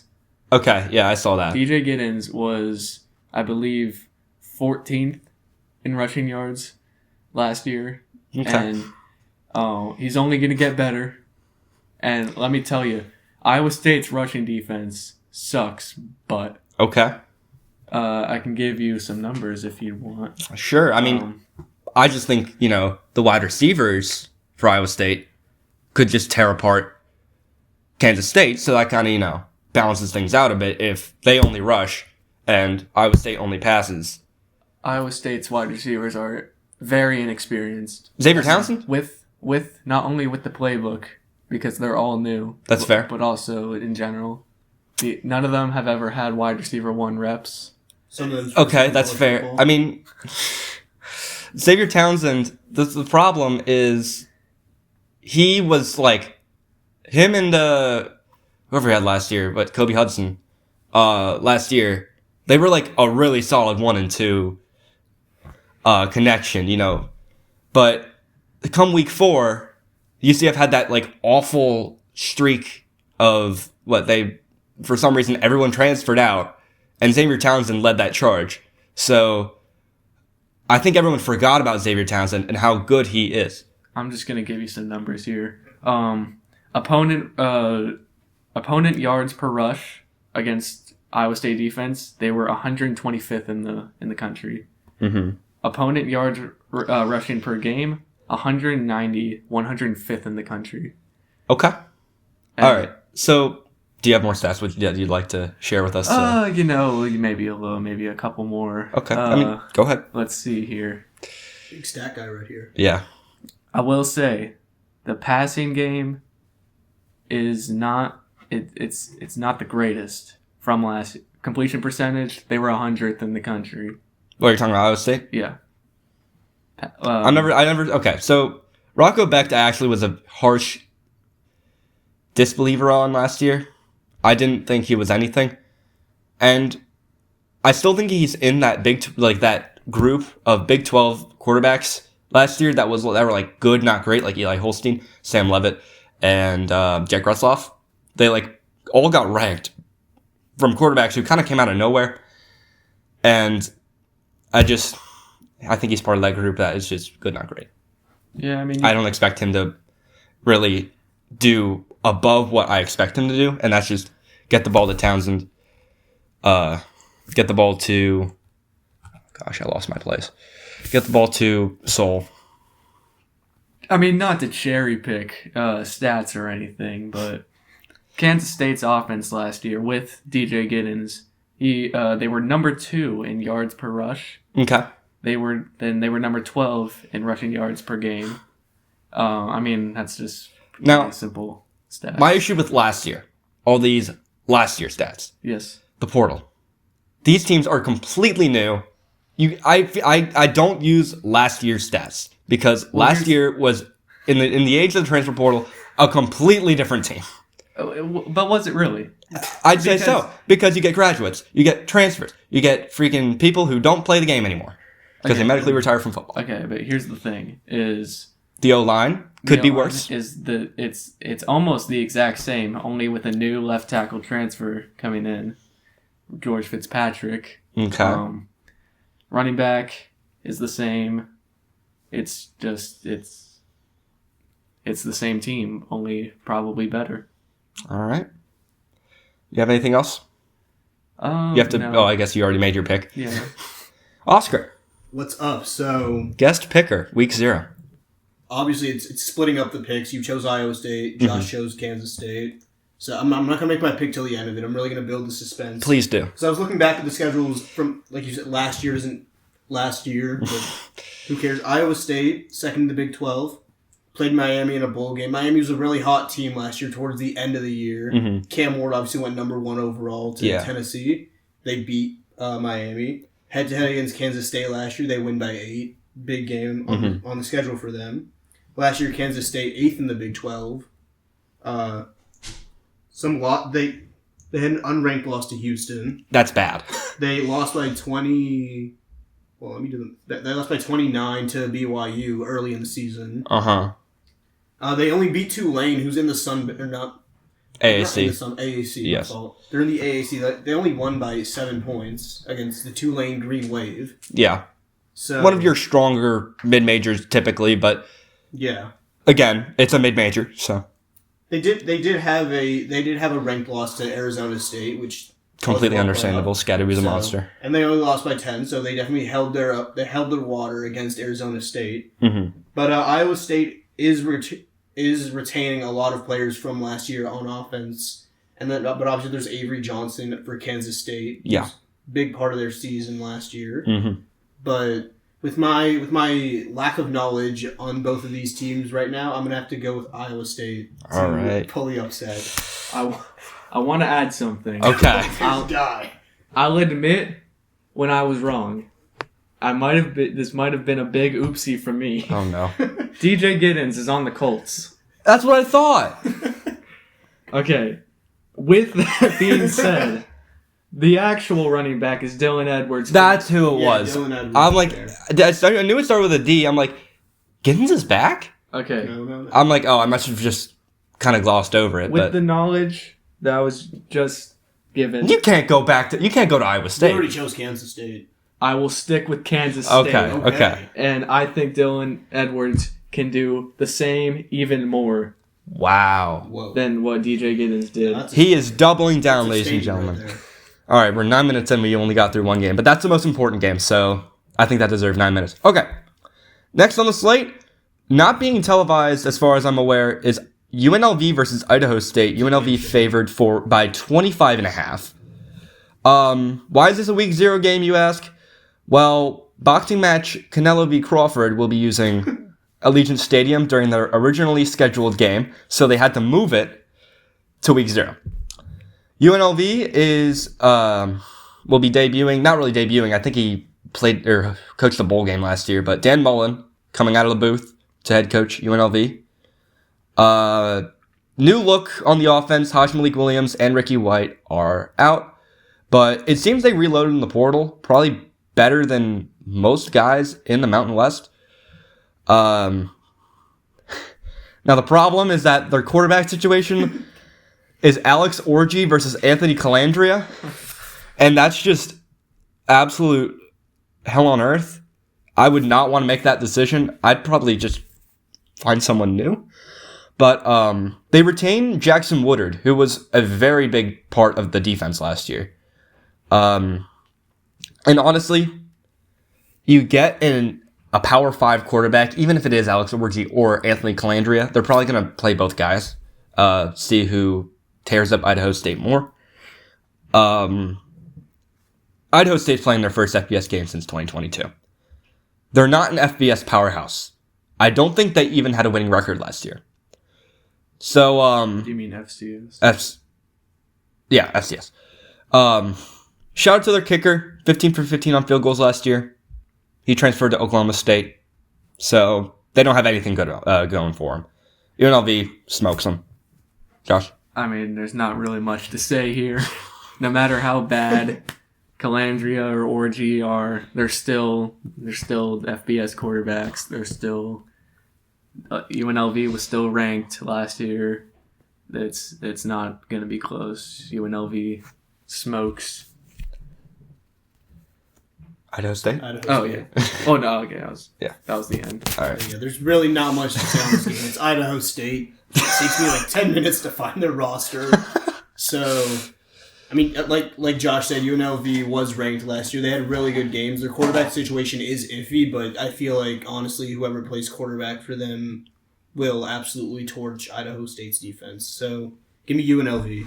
All right. Can't say I expected anything otherwise, but we move on to Kansas versus Fresno State. Kansas favored by 12.5. This is their first game back in their home stadium since 2023. First regular season game under new head coach Matt Entz, who was with NDSU a few years back. Was that for Fresno or Kansas? I didn't write it, but Jalen Daniels is in his 6th year, and it just isn't getting better, and I doubt it will. Devin Neal's also gone. They bring in a wide receiver from Alabama, Emmanuel Henderson Jr., who is, I think he was described by his teammates as the fastest wide receiver they've ever guarded. So that is interesting. I hope he gets a few snaps and we see a little bit of that. They return their all Big 12 center. That should, silence any doubts of a bad O-line. At least you have one good guy there. The defense kind of got gutted. There's not really a great player on that defense anymore, which is worrisome. So maybe a mid-major opponent like Fresno State would have a chance against this diminished Kansas team.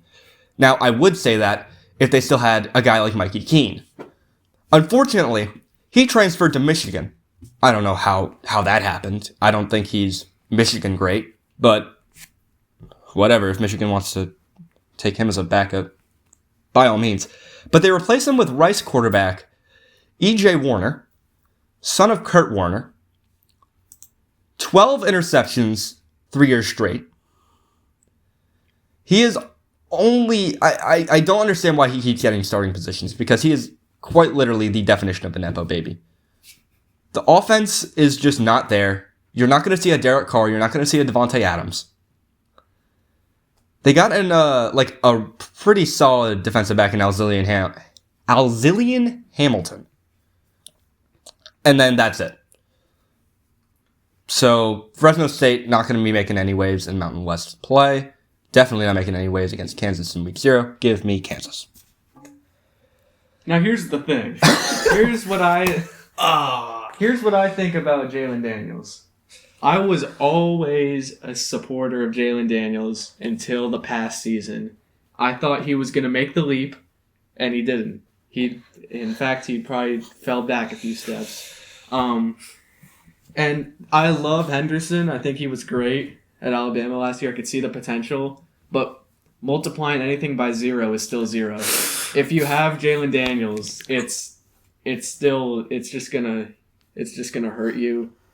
And I don't know if it took 5 years for him to get ready. I mean, maybe the 6th year is the charm, but I don't see a way that Kansas can move the ball. Especially Devin Neal's gone. That's huge because the quarterback doesn't impact the running back too much. Okay. And that maybe was what was carrying them, but Devin Neal's gone. It's hard to really see how they're going to move the ball. And the defense it's butter. I don't even know what to say about it. There's no one. They lost, what's his name? Didn't they have a corner last year that got drafted? Sounds familiar, but no, they lost everyone. It's a shell of a team that they used to be, and the team that they used to be wasn't really that good. And I think Warner, I think he could do something. I'm buying into the hype. 13 interceptions 3 years straight. Do you want to know who else had a slow start? This isn't a slow start. This is just awful. This is actually just garbage. Who else started slow? Hold on. Let me think. Exactly. Bryce Young. Baker Mayfield. What? Oh, Jalen Milroe. Yeah. This is one problem. This is Kansas. This isn't Kansas. This is Fresno State. Well, Milroe did have a first down, actually, in the preseason. I think there's too many what ifs for Kansas for me to safely pick them. Give me Fresno. Obviously, I'm splitting the picks again because the last one was a pretty easy one to pick on. But let me go back to last year again because, I mean, that's all I can go based off of really is last year. Kansas was 10th in the Big 12. They had awful games. They did beat a ranked Colorado, which was a good win, and a ranked BYU by 4. But BYU was falling off towards the end of the season last year because they really could have won the conference, but something happened. I don't know. They did have some really good wins. They had some really bad losses. Obviously, I'm not going to count their FCS opponent as a good win because I shouldn't do that to Linden whatever. Oh, what? Not Lindenberg. What is it? Lindenwood. Yeah, it was Lindenwood. Scored a field goal in the fourth quarter to make it not a shutout. They did lose to ranked Illinois. So Kansas really, they had potential, but the problem's Jalen Daniels. It's his.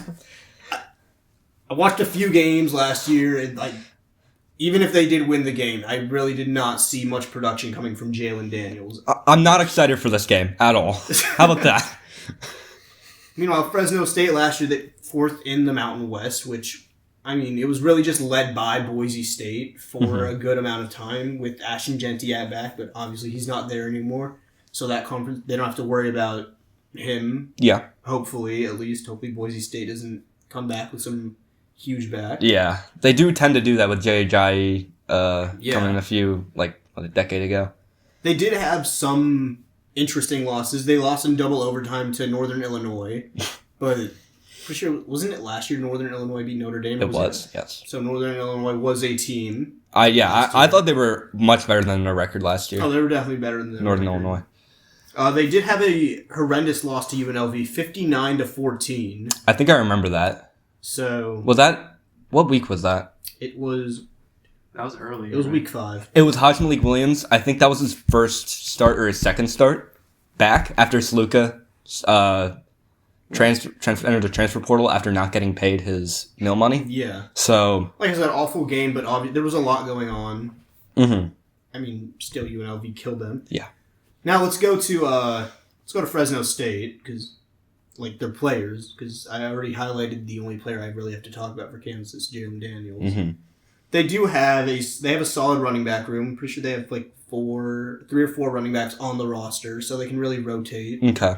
Then as Josh was saying, EJ Warner is there. You did highlight the 13 interceptions, but Jordan Love is quite the guy to throw interceptions, and he still leads an NFL roster with the power of friendship, I believe, to the playoffs year in, year out. So I think it'll be a really close game. I don't think it'll be a fun game to watch necessarily, given the fact that both of these teams aren't the best, and I don't think they'll have the best season.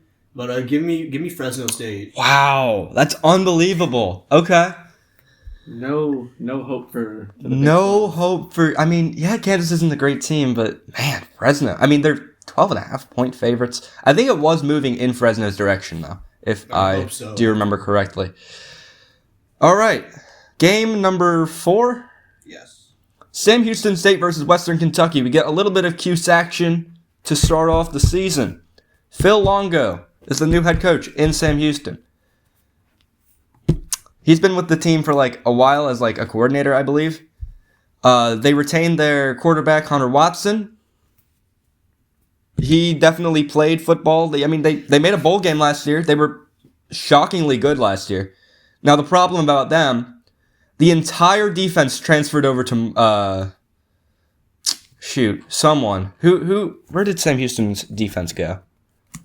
I know their entire defense. Their defense left for North Texas, because that's where their coach went, I think. Oh, yeah, that's right. So,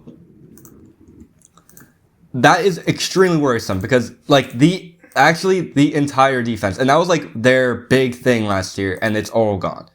So, not a whole lot to love about Sam Houston this year, but I said the same thing last year, and I got screwed over. Meanwhile, over at Western Kentucky, this will be a fun team. Okay, they lost Caden Veltkamp, who was your standard Western Kentucky Conference USA barn burner, and they replaced him with Maverick McIver from Abilene Christian, who scored a passing touchdown in every game last year, threw for a bajillion yards, and Abilene Christian was a good team last year, so maybe this FCS transfer, I mean, we saw Sluka and Haji Malik Williams come from like Campbell and like Incarnate Word last year over to UNLV, and they ripped up the Mountain West. The Conference USA is worse. If they find that X Factor FCS quarterback transfer, they might win the Conference USA. They've got wide receiver Matthew Henry, who is an above average mid-major wide receiver. That connection should be pretty live. And both special teamers, the kicker and punter, made the All-Conference USA preseason team. So special teams isn't a worry. Western Kentucky smoked Sam Houston State 45-10. Whoa. Okay. We're gonna compare both teams. So, Sam Houston. Defense completely revamped. There is only 3 returners on the defense, which I don't know how I feel about that. A whole new defense, like, it's hard to really, like, tell, because they're either really good or really bad. Offense is basically the same. I like the addition of Elijah Green from Indiana. Obviously, Indiana had an amazing season last year. He wasn't the main guy there, but he still contributed. Yep. And I like that addition. But with the shaky defense, I don't know. And then if you look at Western Kentucky, 16 out of 22 players are new. And that is hard to really like work together that well week 1. They've never played together before. They've never built chemistry, especially the new quarterback. That's the big thing. I know like people win with new quarterbacks all the time, but this is Western Kentucky. This isn't like Oklahoma or like Alabama. This is so there's like the what ifs on Western Kentucky is just there's too many. I don't know how they're gonna go. It's hard to really tell. I just think Sam Houston has more of a compact team. Okay. They're more together. And with the slight new additions that are good, I'm gonna go Sam Houston to win. Wow. Okay. Western Kentucky favored by 10 points in this matchup, by the way. It's not that big of a gap. How many players did you say were new to Western Kentucky? 16 out of 22. Yeah, 16 out of 22 players on that's a lot. That's 6 returning players, 16 new guys that could be transfers, could be fresh. Like they're all transfers. They're all transfers. Oh, okay, that's even worse. 16 transfers. Obviously, they did lose Caden Veltkamp, as you said, and Maverick McIver. Yep. I almost said McIlver. He's definitely a guy. He's not a bad quarterback. He can definitely lead a team to a win. I'm going to keep going back to last year, by the way, so you're really going to love this. Oh, yeah, I know. Well, I mean, they're in the same conference, so it's easier to compare because Western Kentucky had an awful game against Jacksonville State. Yeah, but Jacksonville State was so good last year. Yeah, but I mean, a 40-point loss is not something you say, oh, that team was really good. It's a lot of red flags, really. Yeah. On your side. Was that the Conference USA Championship game? It was the Conference USA Championship. Yeah, they smoked them. I won't deny that. I don't know what. I mean, gosh, yeah, Jackson State was so good last year. 17-point loss to Liberty. Liberty wasn't a bad team last year. They were definitely middle of the pack, I'd say, in Conference USA.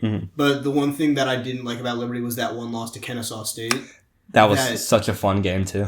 That really kind of put a blemish on Liberty's season. Yeah. Because, I mean, I feel like if they beat Kennesaw State, they wouldn't have obviously done anything. Like I said, they were middle of the pack team in the conference, but yeah, they were overhyped. Definitely would not have been as bad. Western Kentucky did beat Kennesaw State. It was Kennesaw State's first year in FBS. Again, it is at the end of the day Kennesaw State. Yeah, so. at the end of the day, it's still Kennesaw State. They did unfortunately have that. I'm not counting this against them. They did have that embarrassing loss against Alabama, 63-0. Doesn't count against them. Just thought I should highlight that for the sake of it. Yeah, I mean that's all Conference USA teams. I don't know if any of those teams had really had a shot except Jayville State if they played them. And then there was Sam Houston. Entire defense just packed up basically and left. 3 returners on that side of the ball. Their offense wasn't too bad. It was a very exciting team last year. I'm pretty sure they're new to FBS. Third year? This is their third year, Yes, their third year in Yeah. FBS. They're a very exciting team as well in the conference. It's very exciting to see teams come into FBS. Yeah. Obviously, like you said, Conference USA is not that good. I know Delaware is coming in as a new FBS team, so it's going to be exciting to see them play in new conference. The Sam Houston roster is, Hunter Watson at quarterback. He's again definitely a guy that can play the position. He can lead a team when he has to lead a team against a similar caliber team. Not against a Big Ten, not an SEC team, but he can lead against mid majors. You got Derek Bledsoe at receiver. He's a guy. Eric Bledsoe. Eric. Not Eric Bledsoe. Not Eric Bledsoe. Imagine he returned to college. And then you obviously Mayberry. I'm not pronouncing that last name. Okay. Just Mayberry. Mettaur. As Tower. Tower. I don't know. Didn't watch a lot of Sam Houston last year. How about that? Well, I mean, he's transferring from Wisconsin. He didn't play at Wisconsin. Okay. But he's good enough to play at Wisconsin, transferring to obviously a lower level team to get some playing time, hopefully. I really feel like this game was just a huge question mark for both teams. Absolutely. Conference USA matchup, obviously, so it's going to be a really fun game to watch. Both teams last year had some blemishes on their schedule, some really nice spots. Yeah. But I think at the end of the day, it'll be a close game like the last one, but I think Sam Houston will win the game. Okay. Got some upset-heavy predictions today. I have one more thing to add. Of course you do. About that game. Okay. So, in terms of rushing play percentage, so how many times you'd rush per game, Okay. Sam Houston was 10th. Interesting. With the addition of Elijah Green, that if they keep doing it, because there is a new head coach. Phil Longo? Isn't there? Sam Houston? Yes. Yes, Phil Longo. Never mind. Ignore what I just said. Okay. Well, he's been with the system for a while, so he's probably going to run a similar system to what the last guy was doing. Yeah, but they never do. You never know. He was an offensive coordinator, I think. It'll be... Okay. I mean, I'm just saying, keep that in the back of your mind. Better running back. More rushing. They were already 8th in... Oh, wait, no. They were 33rd in rushing yards per game as a Kusa team. Okay. Which is definitely something. It's nothing to sneeze at. All right. Okay. Speaking of sneezing, Stanford versus Hawaii is your nightcap. We get our first Hawaii nightcap of the year in week 0. How lucky are we? Let's go. Andrew Luck is now the GM of the Stanford Cardinal, and he has hired Frank Reich to coach his team. Interesting. Stanford had a 5-way QB battle at the beginning of the season to find their starter, who they ended up choosing Ben Gulbranson from Oregon State, who was not the starter? Incorrect. He was the starter? According to our lads, the starter... Would you like to It's Elijah Brown. Would you like to look it up? Okay. Could you please look it up? Because I'm pretty sure it's Ben Gulbranson. They're saying he's the second string, but let me see. So, while you look at that, Stanford transfer heavy team, like everyone's new. Sorry, it is Ben Gulbranson.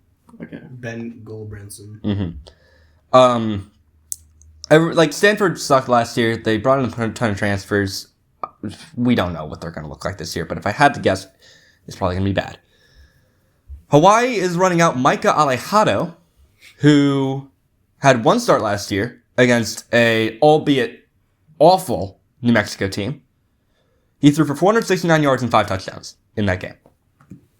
Nothing to sneeze about. Nothing to sneeze about. Yeah, exactly. They returned 3 linemen. They returned their All-Mountain West receivers, Nick Senacle and Pofeli Ashlock, who I'm very high on. And they grab Jackson Harris, who transferred from Stanford. You get that revenge game aspect. They return key pieces in the secondary and their lead tackler, Jemai Otis. They lose the entire D-line, basically, but that's one blemish on an otherwise surprisingly strong Hawaii roster. They're favored by 2.5 points. I think they can definitely pull it off. Give me Hawaii. Okay. Stanford, they are an interesting team in the fact that all new receivers. Micah Ford, he is a sophomore. He's never had the number 1 spot. He's never scored a touchdown before. He doesn't have the experience that some do. Defense, pretty much all returners. But, I mean, hold on. Was Stanford's defense that good last year? Because if it's all returners and they weren't good, that's not a good sign. Because that means they didn't put the work. How about this? It's Stanford. Do you really think they had a good defense? They could have. I mean, I don't think they had a good anything last year. What was their record? They had 3 wins last year. Okay, the defense, the opponent average points per game, they were 122nd. Ooh. That is not good, and they didn't put any work into fixing it. Actually, they were 118th. They allowed 34.2 points per game. Maybe I think that's countering in the FCS opponents. I mean, or the FCS, yeah. But it's still bad. 118 to 1. Yeah. It's still bad. And I also still count FCS opponents. It's fair. So, not very good for Stanford. Hawaii, I mean, it's Hawaii. They're... Thanks, Captain Obvious. Barely any. What I'm seeing, not very much new in the offense. Offense was kind of... Actually, barely any new in general. Only 2 new starters. In terms of transfers and freshmen. But I don't know. I don't like Hawaii. I've never liked Hawaii. No fun. Look, they're the Rainbow Warriors. You can have all the fun you want. I don't, like, I'm here to win. I'm here to get things right. I'm going Stanford. Can't be serious. That's like your 4th upset pick in the... Out of 5 games. Have we gone head-to-head on... No. UNLV, okay, that's your 3rd upset pick. Yeah, out of 5 games, because... I mean, unless he, like, changes his mind now for Idaho State. I don't think anything will change with that, though. Yeah. All right, Oscar. Let me highlight Stanford's defense last year. Opponents' points per game, 34.2, as I aforementioned That's earlier. a lot, too. Allowed 280 passing yards a game. Allowed 132 rush yards a game, 40th in the country, which that's definitely something. Mm-hmm. But I'm not worried about that rushing attack. I'm worried about the passing. Mm-hmm. They allowed 53 touchdowns last year on their schedule. Their offense not that much better. Points per game, 105th, 22.8. Rush yards, 92nd at 132. Pass yards, not even breaking 200 pass yards a game. They're 191. Yeesh. And then offensive yards per play, 4.8 yards a play for their offense. 124th in college football last year. It's a Stanford team. It's a Stanford team for sure. Hawaii, on the other hand, last year, points per game, still not much better than... I already forgot who they're playing. Stanford. Yeah, it's just how irrelevant they are. Yeah. 111th at 22.3 points per game, but pass yards a game is 268.2. So they were definitely a pass-heavy offense last year, because looking at the rush yards, they didn't even eclipse 100 a game. Mm-hmm. So the Rainbow Warriors definitely like to throw the ball a bit more. Their defense also wasn't too bad, 26.2 points a game, almost breaking the top 75 in the college football. Only allowed 211 pass yards a game. 55th in college football. They really didn't take away the ball much, though. They only averaged 0.9 takeaways a game. 105th, which, I mean, honestly, you look at takeaways per game, San Jose State led that. So yeah. It's a stat that's there, but I don't know how to feel about it. Andrew Luck, obviously, GM at Stanford. Frank Reich, he had a career in the NFL. Mm-hmm. He wasn't a bad coach by any means. Yeah, I mean, guys like Matt Rule, who had a stint in the NFL, albeit small, are still good college coaches. Oh yeah, Frank Reich definitely he had a nice career in the NFL. Definitely did what he had to do with Andrew Luck at quarterback there. Obviously, working under him now, but that's besides the point. Mm-hmm. Then you got Ben Gulbranson, quarterback for Stanford, which, I mean, it did say he did beat out Elijah Brown, but I mean, you never know what can happen. 5-way QB battle. Very competitive quarterback battle is what I was told. That just worries me, because that means there wasn't an actual standout guy that they really believed in. Or it does also, they were both standout guys. No, because Gulbranson also started. No, there were 5 people in that battle. Yeah, so anyway, Gulbranson is going into his 6th year. Okay, yeah. Started 11 games for Oregon State over 5 years, so definitely looking for something. That's probably all FCS opponents, too, if he only started 11 games. Yeah, he only started 11 games. Obviously, quarterback battle with Elijah Brown, really not... I mean, there's there's your guy from UCF. Risk. Dylan Risk.